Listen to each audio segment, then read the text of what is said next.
பிரைஸ்லார்ட் 29th November. இன்னைக்கு ஏசப்பா உங்களை பார்த்து சொல்றது என்னவென்றால், உபத்திரவம் அது சீக்கிரத்தில் நீங்கும். இந்த லேசான நம்முடைய உபத்திரவம் என்று 2 கொரிந்தியர் 4ஆம் அதிகாரம் 17ஆம் வசனத்துல சொல்லப்பட்டிருக்கு. ஒரு பிரச்சனை போராட்டம் வந்த உடனே நம்ம அது குறித்து கவலைப்பட்டுக்கிறோம். இது எப்படி என் வாழ்க்கையில வந்துருச்சு, நான் எல்லாருக்கும் நல்லது தானே செஞ்சேன், இருந்தாலும் ஏன் என் வாழ்க்கையில பிரச்சனைன்னு நம்ம கேள்வி கேட்க ஆரம்பிச்சிடும்.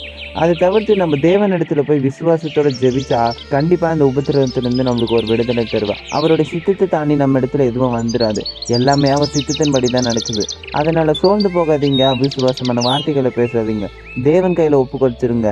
அவர் நம்ம வாழ்க்கையை அவர் சித்தம் போல நடத்துவார். நம்ம அவர் கையில ஒப்பு கொடுக்கும் போதோ கண்டிப்பா அவர் சித்தத்தை போல நடத்துவார். பிரச்சனையை பார்க்காதீங்க, இயேசு பாருங்க. பிரச்சனை பார்க்கலாம் அவர் பெரியவர். இந்த உங்களுடைய கஷ்டமான நாட்கள் அது சீக்கிரத்தில் நீங்க என்று அவர் இன்னொரு வாட்டி உங்களை பார்த்து ரிமைண்ட் பண்றாரு. ஸோ சோர்ந்து போகாதீங்க, விசுவாசம் உள்ளவர்களா இருங்க. கண்டிப்பா அவர் நடத்துவார். பை வேர்ட்ஸ் விச் அவர் பிளஸ்ட் டே.